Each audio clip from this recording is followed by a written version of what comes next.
एक फैसला लिया था। ये तो बिल्कुल विफल है। वो जो है ना शराबबंदी झूठ मूठ का नीतीश जी ने ये फैसला लिया था। कुछ मामलों में शायद वो सही था, लेकिन मेरे हिसाब से अब जो है ना ये सही नहीं है। आज के समय में बिहार का जो है अर्थव्यवस्था जो चरमराया हुआ है, जो लोग ऐसा थोड़ा है कि जो पीने वाले हैं वो पीते नहीं है, वो पीने के लिए कहीं भी जाएंगे। तो आप जो है एक डेट फिक्स कर दो, एक पूरे वीक में एक डे आप फिक्स कर दो कि हाँ इस डेट को जो है ना यहाँ ठेका, कुछ ही ठेका को आप लाइसेंस दे करके आप चालू करिए, लेकिन चालू करिए। ये निर्णय तो पक्ष विपक्ष सभी को मालूम है, नीतीश जी ने गलत निर्णय लिया है। जिसका रीज़न तो ये लग रहा था, जो शराब 50 रुपए के आज के टाइम में 200 रुपए के बिक रही है। आप चलिए ना बिहार के सचिवालय सीएम के जो हाउस है ना, सीएम हाउस के पीछे में आप बैठ करके फ़ोन करेंगे कि हमको आज दारू चाहिए, तो ले आकर के डिलीवरी करने वाला दे देगा। वहाँ पे होम डिलीवरी आके हाँ, जबकि आपके हाँ, जबकि अभी मैं दिल्ली में बैठी हूँ, दिल्ली सीएम के हाउस के पीछे आप नहीं मंगा सकते हो ना, लेकिन वहाँ मंगा सकते हो, वहाँ मंगा सकते हो। यहाँ भले ही तो वहाँ पर ये झूठ मूठ का जो है ना एक दिखाने का कोशिश किया गया कि यहाँ पर इस तरीके का है, लेकिन ऐसा कुछ नहीं है। शराबबंदी से यानी कि बिहार को कोई फ़ायदा नहीं, उल्टा नुकसान हो रहा है, उससे फ़ायदा नहीं है। हाँ, कुछ लोगों को शुरू में जो है फ़ायदा, कुछ लोगों का, बहुत लोगों को हुआ। अब जिनका शराब पूरी तरह से छूट गया है उनके लिए फ़ायदा है, लेकिन नीतीश जी ने ये सोचा कभी कि जा करके हम गांव में सर्वे कराएं। उन्होंने दारू जब बंद किया, शराब जो बंद किया है, उसके वजह से छोटे छोटे बच्चे जो 18 साल 17 साल 15 साल उम्र के हैं, वो जो है दूसरा नशा चालू कर दिए। बिहार में ब्राउन शुगर है, ये सब अफीम चरस पहले नहीं मिलता था, जो शहर के अंदर में था वो बीमारी वहाँ गाँव में चली गई। चोरी चमारी इतना ज़्यादा बढ़ गया है क्योंकि बच्चे हैं वो काम दाम करते नहीं हैं, तो कभी आपके यहाँ चोरी करेंगे, कभी मेरे यहाँ, कभी उनके यहाँ चोरी करके और वो अपना जो है वो शाम का व्यवस्था करते हैं, और नहीं करेंगे तो जिंदा ही नहीं रहेंगे। तो उन्होंने और ये सब चीज़ें बढ़ा दी हैं घटाने के। जब आने वाले 10 साल 5 सालों में आप देखिएगा कि जो पंजाब में स्थिति हुआ करता था लड़कों के साथ, बिहार में हो जाएगा। बिहार में हो रहा है, थोड़ा सा अभी खुल कर नहीं आ रहा, लेकिन आने वाले समय में पूरी तरह से हो जाएगा।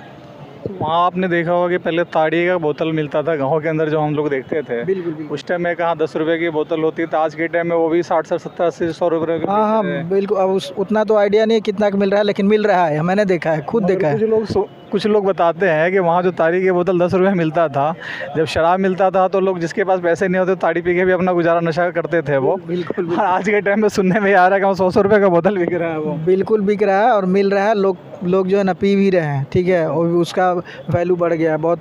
ये बोनफिक्स वगैरह क्या क्या आते हैं, ऐसे चीज़ हम देख रहे हैं बच्चों को पीते हुए ना, कि मैं खुद एक स्कूल चलाता हूँ। अच्छा। स्कूल ऑनर हूँ, लेकिन देखा है मैंने। हम लोग तो चलो ठीक है, पटना से बाहर गए, कभी अपना एंजॉय के लिए आदमी कुछ कर रहा है, वीकेंड वगैरह पर कभी चला गया, लेकिन ये जो 18 साल 19 साल के जो बच्चे हैं, ये जो चोरी चमारी कर करके ये सब पीना चालू कर दिए, उनके माँ बाप उनको कंट्रोल भी नहीं कर पा रहे हैं, क्योंकि बस में ही नहीं है, पूरा गांव ही उसी में विलुप्त होते जा रहा है, सारा गांव, सारे लड़के।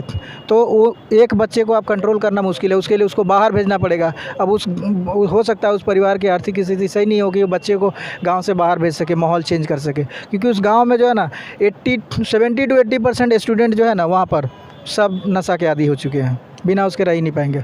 तो वहाँ के जो बिहार के जो लोग हैं, अभी बिहार के मेरे ख्याल से 11 करोड़ की आबादी है, आई थिंक। बिल्कुल। हाँ। यहाँ के लोग अब क्या मैसेज देना चाहेंगे जो नशे के लिए, जो आपने हमें तो नई बात सुनने को लगी, आज जो है ना गांव के बच्चे भी इतनी महंगा, जो एक ड्रग्स अफीम जो होता है, बहुत महंगा चीज़ जो है ना, कह सकता हूँ एक नशागीज पदार्थ है, जो बहुत महंगी चीज़ है, जो आज बिहार के अंदर में अगर पहुँच गया है तो आने वाला टाइम में हमारे जनरेशन को तो खराब ही करेगा ये। बिल्कुल करेगा। और जो न्यू जनरेशन के जो बच्चे हैं, जो लड़के हैं, उनसे बस मैं यही बोलना चाहूँगा कि मेरे हिसाब से नशा जो है ना बहुत ज़्यादा ख़राब नहीं करता है, लेकिन उसका एक लिमिट होता है। अगर मेरा उम्र जो है, अगर मैं 15 साल में शादी अगर कोई बच्चा नहीं कर सकता, उसका रूल है और उसका बहुत सारा रीज़न भी है, फैक्ट भी है, तो उसी तरीके से नशा के लिए भी एक लिमिट दिया गया है कि इस लिमिटेशन के बाद ही आपका 24-25 से नीचे आप नशा नहीं कर सकते हो। आप करो, जब आप अपने पाँव पर खड़े हो जाओ तो थोड़ा बहुत नशा करो, लेकिन अभी जो आप कर रहे हो, माँ बाप का पैसा भी गला रहे हो, अपना शरीर भी, क्योंकि ये बच्चे जो है ना 25-26 जाते जाते इनका लाइफ ख़त्म हो जाएगा। ऐसे बच्चों को आप क्या मैसेज देना चाहेंगे? कि आप जो है नशा का पूरी तरफ से बहिष्कार करिए, आप नशा छोड़ दीजिए, नहीं तो आपका लाइफ जो है ना चौपट हो जाएगा, और वही जो ज़िंदगी भर जो है ना उसके लायक नहीं बचेंगे, कुछ करने के लायक नहीं बचेंगे। आपको बस वही देखेंगे, किसी गली किसी चौराहे पर ऐसे ही ढेर पड़े हुए रहोगे, आप कुछ नहीं कर पाओगे। और अगर पंजाब वाला स्थिति बिहार में नहीं चाहते हो, तो हम सभी से रिक्वेस्ट करेंगे कि जितने भी हैं बच्चे, वो सभी लोग, जो युवा बच्चे जितने भी हैं, सभी ये सब छोड़ दें, क्योंकि ये ज़्यादातर जो है 15 से 18 या 25 तक के बच्चे ही कर रहे हैं।